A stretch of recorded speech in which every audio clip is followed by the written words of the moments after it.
Good day, podcast community. You're in for a fun podcast. We have Lindsay Jones in our studio, and we're going to share something really important to careers, and that's mentoring. When you can find a mentor, your path to wherever you're going is going to be a lot faster and smoother.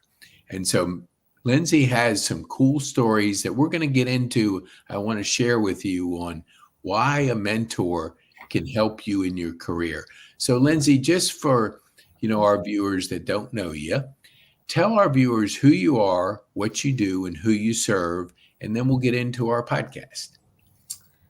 My name is Lindsay Jones, and I am in commercial insurance, property and casualty. And on my good days, I serve Jesus. Was that all the questions? That is a good one. I love that. Okay.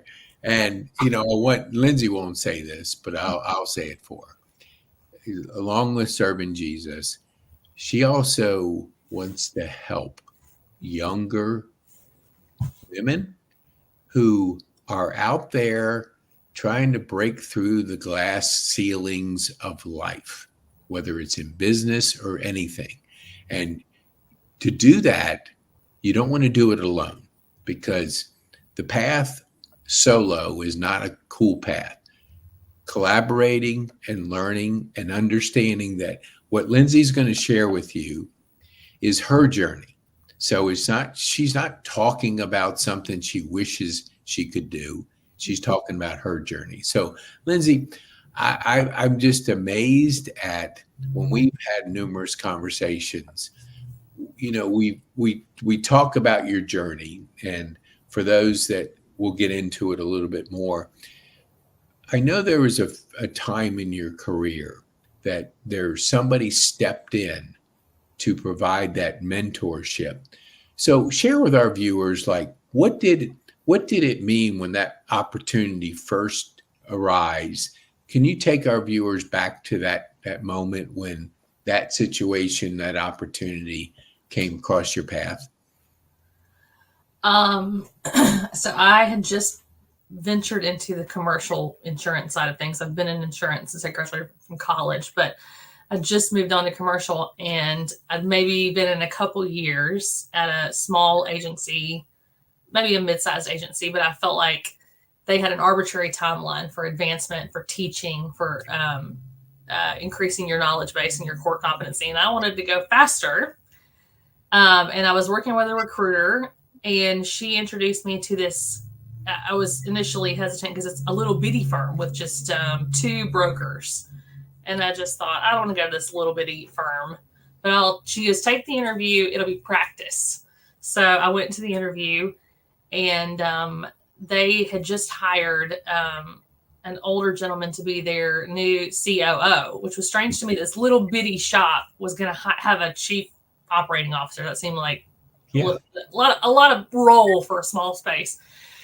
And the owner of the agency told me at the interview table, they were both there, and he said, thank you for taking the interview. I know we're kind of a small shop, like he was reading my mind. And he said, I would tell you that the opportunity at this agency is that gentleman across the table. And he pointed to the new COO. And I said, elaborate on that. Why is this a great opportunity? And he said, well, he was my mentor for 15 years. And he is an encyclopedia of insurance knowledge. And if you come here, I guarantee he will teach you everything you're interested in learning. And that's exactly what happened. So I love it every time I hear it. So tell our viewers, because in your career, how many years ago was that? And after you give our viewers a frame of reference, like, what did it mean to your development, your growth, and your success in this industry? That was just 2015, so not that long ago, really. And we just got 3 years together before he formally retired. He was kind of there to help his old student out in building a small agency. But it was literally, it shifted the trajectory of my career and made me think, I want commercial insurance to be my career. If if God's on my side with it and he doesn't have other plans, then I really like this. I think it's constantly challenging and interesting. And I spent 3 years with him, and he shared with me everything that I had the time and the willingness to sit and listen to and absorb. And I just got sort of a crash course in the ocean of information that is commercial insurance. But a lot of people don't get. I think you get relegated to a desk, and you've got a few clients that you work on and serve and manage their accounts. But you don't hear, because people are busy and maybe they don't have the knowledge themselves, but you don't hear these really exciting case studies or historic claims that you can go and read about because they were so dramatic and they were so huge, and the implications and the way they changed coverage forms. And he had been in the industry for 50 years since he got out of college, and he was 70. So he just was an encyclopedia. Wow. When you think that you have an opportunity to be mentored by somebody that has 50 years of knowledge, at that time, a lot of people will get that offer for somebody to help them. And they'll say, I don't want to listen to this older person. We usually say a little something different, but you did. So what sparked that? I mean, kind of like give our viewers an idea of somebody that sees that opportunity. What sparked that curiosity? Because when you're listening to an older person tell stories, I was at Overture, and there's a lot of stories being told, and sometimes they were, not boring, but you know what I mean? It was like, okay, let's get to the point or something like that. So tell our viewers, like, what stirred inside of you that desire to learn from somebody that's got 50 years experience? I think he had a pretty illustrious career path. Like, he had worked at big AIG before the bailouts. Mm-hmm. He had worked for, I can't think of his name right now. I know his first name's Hank.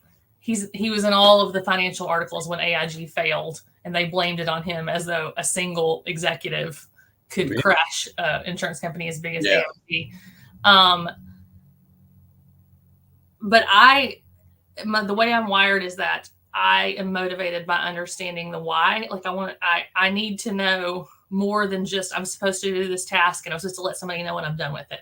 I have to know why and what it means and what the implications are and what maybe unintended consequences or repercussions are of it, and how the things connect. Mm-hmm. And everything in commercial insurance is connected, but it's just a progression for light bulbs to come on, at least in my experience for junior colleagues. You slowly start to connect this and this and this and this until it makes more sense. And for me, it sparked more of a passion for me. And he could connect some of those dots for me. He showed me that immediately. And ask me questions. I would come to him with my unsophisticated knowledge of a certain claim scenario and say, well, the client's asking me, if a blue elephant falls out of the sky, is it covered? And he would say, what does the policy say about blue elephants? And I'm like, well, the policy doesn't say anything about blue elephants. And so he would say, so what's the first rule of liability coverage, for instance? And I would say, if it's not excluded from the policy, he was like, if it's not specifically excluded, it's covered. So whether it's a blue elephant or a purple unicorn, it's not excluded. Mm-hmm. So we happened to kind of have, the analogies and the imagery that he spoke in worked for me. It clicked with me. So that was another reason we had a connection. Mm-hmm. And you can't necessarily create that or find that on your own. It just happened. So that was also another catalyst. You said something that I want our viewers to kind of zero in on, asking the why questions. Going through school as a little girl, or maybe, mid-sized girl, whatever, middle school or something like that. Were you the type of person that would always ask to the teacher the why questions, like why this, why that? Did you always have a built-in curiosity, or what stirred that? I certainly think I have a built-in curiosity. I, for instance, don't like arbitrary rules. If there's a rule that someone's hammering, I want to understand the motivation behind the rule. Something happened at some point to make somebody create this rule. And if you can't explain it to me, and I think the rule's silly anyway, like they're forcing you to do something that you could do it more easily or more conveniently another way, many times I'll skate over that rule. So that was probably my earliest example of wanting to understand the why behind something. And part of like a tough lesson that I've learned in life is, number one, you don't always get to know the why, which, I really hate that. But number two, sometimes you think you know the why and you'll find out what the why is and you were so wrong.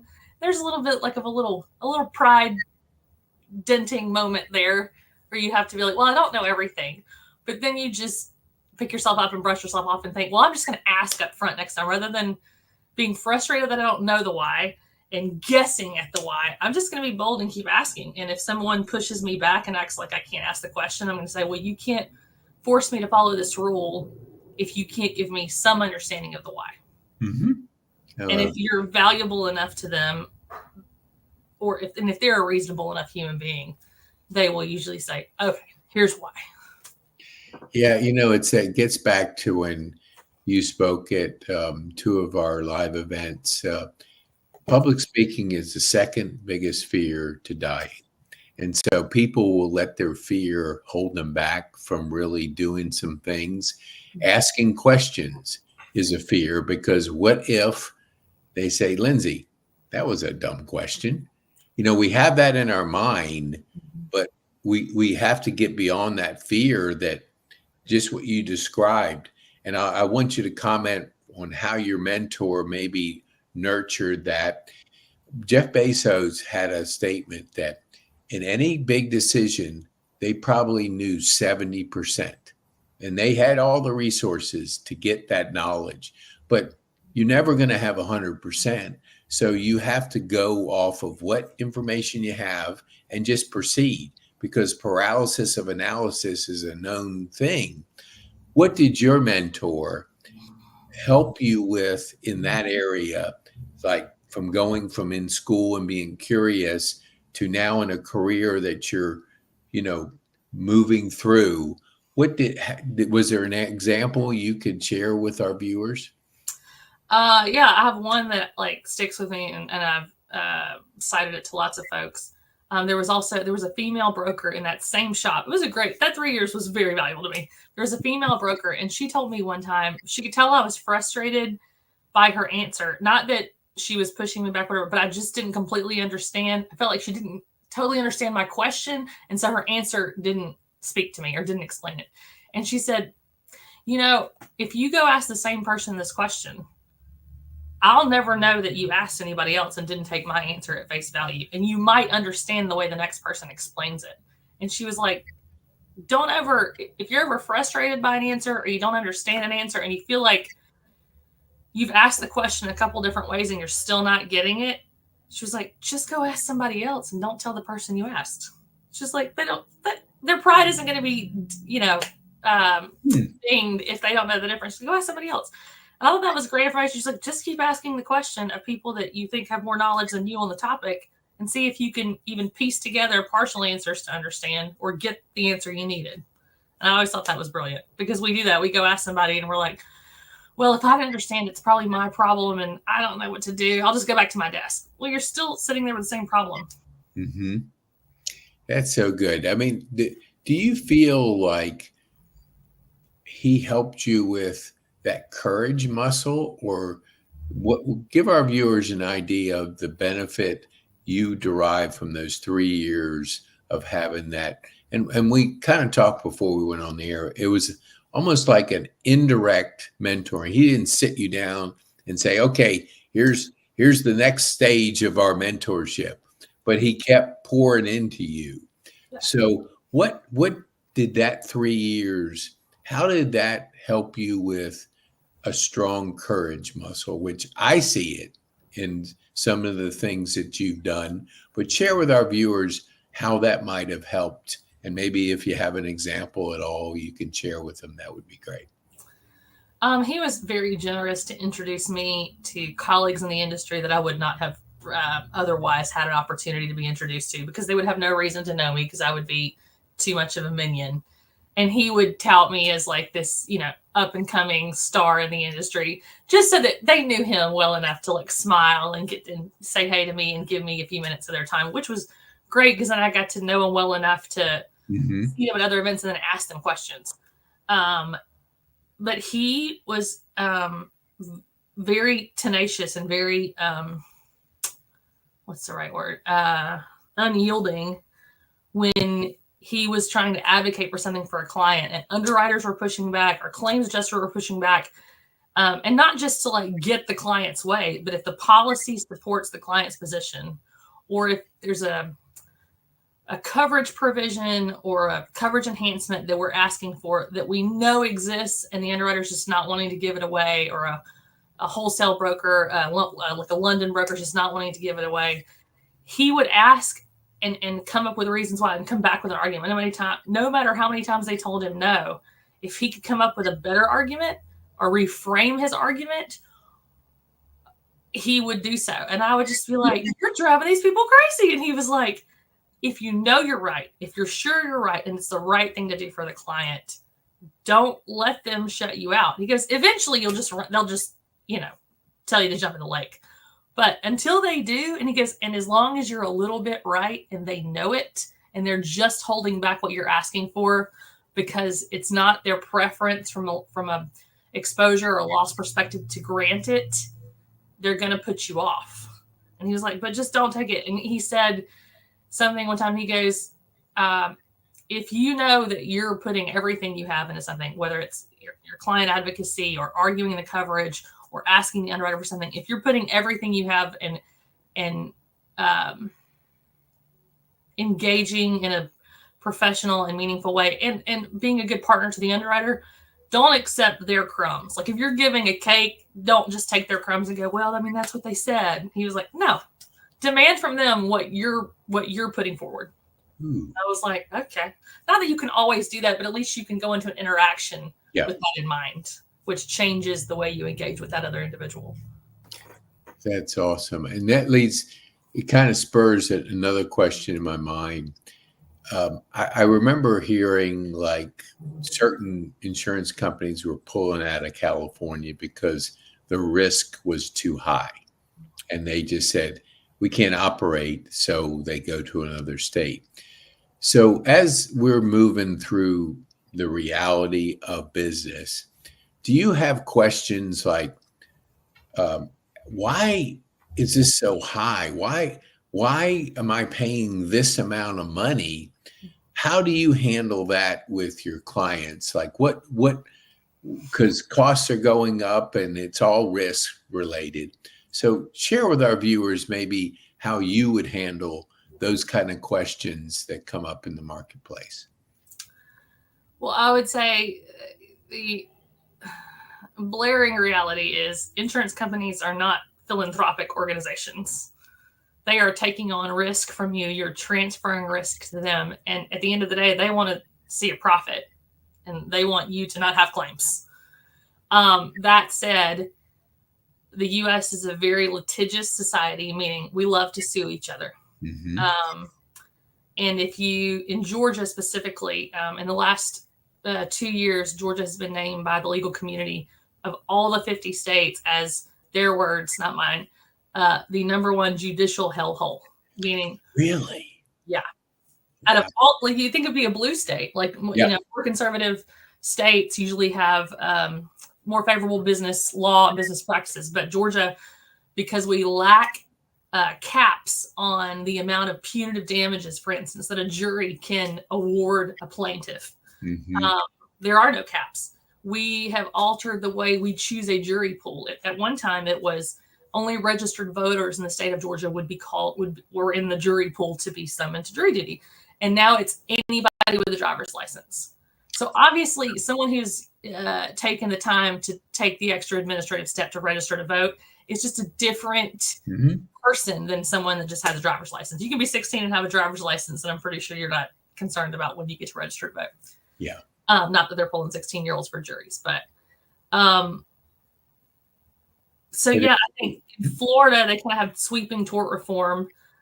So from a liability perspective, now Florida property is always going to be horrible from an insurance perspective, but from a liability perspective, they've got caps on what a jury can award. They are trying to do away with this thing called finance litigation. So there was a time when small and petty suits, attorneys didn't want to take them because they didn't have time, and the reward, the settlement wasn't going to be enough to merit their time. Well, now there are third-party finance companies who want to finance every tiny little suit because they're going to take a portion of it. So instead of the plaintiff, the individual, the poor little person who is suing to try to get themselves in a better place, instead of them taking 60% and the attorney taking 30% of a verdict, or 35 and 65, now there's a third party involved in this interaction. So the plaintiff gets even less, and then the attorney gets what they get. And then this finance company, it's almost like a gamble. They decide that we think we can demand this, and we're going to get this back. So finance litigation, there's no way that you can describe that as an ethical practice. Yeah. Yeah, exactly. So we have that. I mean, there's so many, I don't even know, like emerging unethical but not illegal tactics that are being deployed. And all of those things come back to the individual consumer and the cost of goods, because businesses, to make those goods, their insurance costs have gone up so far. So every time we think, if a jury, awards a huge settlement, they think that they're sticking it to the man. No, you're sticking it to each individual consumer, because all of that comes back to us in the cost of goods. Yep.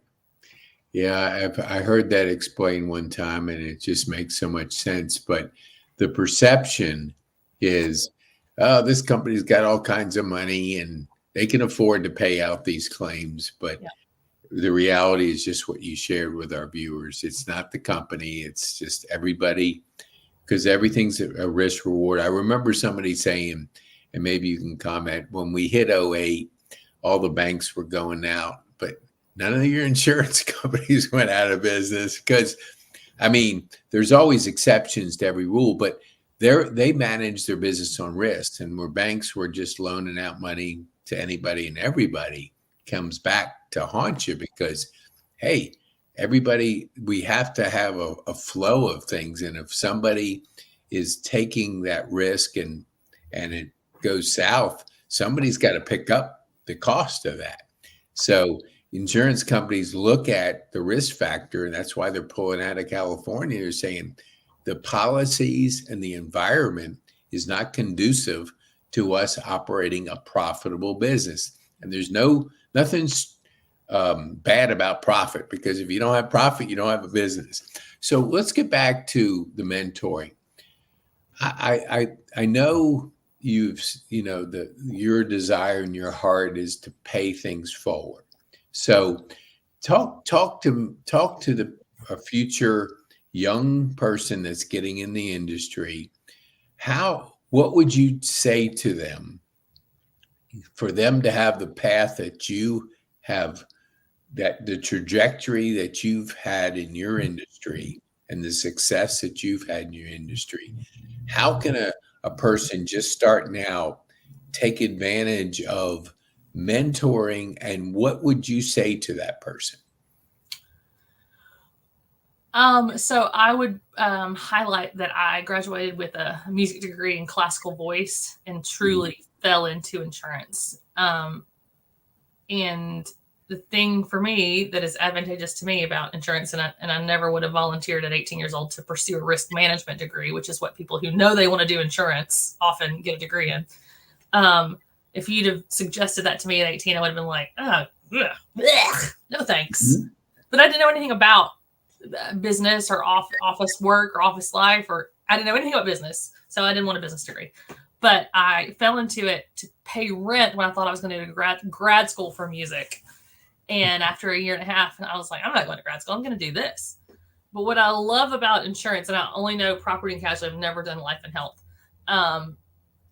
is, and I'm not disparaging risk management majors, but when we have new graduates with risk management degrees, they start at if somebody with general degree starts at a 0. Maybe the risk management starts at a 0.25. I mean, it's negligible. Yeah. And I just think, like any degree program, there's a lot of theory and a lot of abstract concepts that you sort of just, but they're not learning anything practical. So they're still starting at 0 when they join the workforce in the insurance industry. But it is literally, I don't know how else you would learn it but on the job. I mean, it is a slowly acquired knowledge-based industry. You don't need a specific degree. If you can communicate and write well, it helps. If you can, if you have a curiosity to understand how the coverage works, and you like a truly service-oriented role where you're the outsourced expert on something that every business needs, which kind of speaks to me, because we're not snake oil salesmen. Every business has to be insured to protect themselves, to stay alive in the event that they have, a loss, whether their building burns down or they have a really bad car accident in a company car. No business can operate without insurance. So they've got to buy it somewhere. And I care about the quality of the job I do and the knowledge that I'm sharing with the client and the way I'm enlightening them to their exposures and how they can cover some of those. So to me, while it's not saving the whales or it's not an environmental job, it's important. Like, we protect the gross domestic product of the U.S. Yes. And if you do it well and you really care, there's a lot of opportunities to end a day where you feel like we did something good today for them. Like, we left that company and that client and that person better than we found them, and we're doing a good job for them. I mean, I guess it sounds silly, but it definitely is, edifying, and it makes you feel like you're contributing. Yeah. And then I know your desire is to pour back into people. So I'm going to put up on the screen, and before you give our viewers a way that they can have access to Lindsay and be able to formally, really, mentoring is the key to everything. It doesn't matter whether it's commercial insurance or anything. Is everybody ought to seek out mentors, because your path, you're learning from a person that's already done it. It's not, a person's not telling you to do something, but they're telling you their path. And if you accept that, you're going to have a faster path to whatever you're doing. But I wanted to get back to one. And I think I forgot it, but you were just saying, and I wanted to share with our viewers this point. And I'm talking to me. Why don't you give our viewers, while we're on here, give our viewers how can they get access to Lindsay, and then I'll maybe think of what that question was. I don't think I know how to answer that. Okay. Go to pcane.me / Lindsay Jones. So that's / Lindsay Jones. And you're going to go, you're going to see Lindsay speaking. So if you're an organization that you want a speaker to come in and share her experiences, mainly in the mentoring space, because every person needs a mentor. And so that's a path that I want you to take action on, is don't go through life business without a mentor, because you do it by yourself. It's a long, hard road. And when you do it with a mentor, you have the path that Lindsay's had to get to a high level of a major commercial insurance company with that foundation of that mentorship. So, and I still can't think of that one question. It was a good question, but I didn't say, when you were asking me about mentoring women, I would say to young women, commercial insurance is historically a very male-dominated industry, but I mean, there's never been a better time to male-dominated industries, I would imagine, of all sorts, are desperate for women. So there's so much opportunity. There is an open door for you to excel. They're looking for any young people who want to come in and learn and contribute. in the Great Resignation, in the early retirement of 2020, when so many industries gave retirement packages, whatever, because nobody knew what the face of business was going to be going forward, every industry lost a lot of knowledge, a lot of senior colleagues who were the question answerers and the go-to people. And insurance is the same. Like, we need young people to refresh the ranks and start building from the bottom up. So I just think there's a lot of paths. Commercial insurance has lost control, where you go and inspect things, inspect buildings, and there's claims, which is where the rubber meets the road, and the client really needs you. And then underwriting and account management. There's just so many varied paths, and you won't know about them, and you won't even, potentially know what interests you until you get a little exposure to all of them. But if you avoid something like commercial insurance because you think business is boring or they don't want women, I would say neither of those is true. You just got to stick with it long enough to get some of your dots connected and think, oh, okay, this is challenging and interesting and different every day. It's a dynamic industry. Yes. And it's funny because until I got to know you, I had that stereotype about commercial insurance. It's just like, what's exciting about it? But once you talk, when you told me the stories of the AIG and the Vegas burning down of the MGM Grand. Yeah. And then so all of a sudden, all these different stories that you shared, I'm going, I'll never forget them, because it's life. And it just has so many dynamics, because business is so exciting. Because, I know what it was. Okay. So the average business go out of business the first year, it's like 25%, and it keeps going up. I think the 5-year market's 65%. So I just want to encourage our viewers that the success of a business is protecting your risk. Because if you come from the mindset, oh, I don't need insurance on this, maybe you do.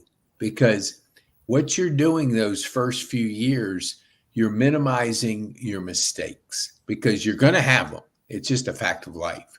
But when you can have a professional helping you to minimize your results or your risk or your mistakes, you're going to be more likely to succeed.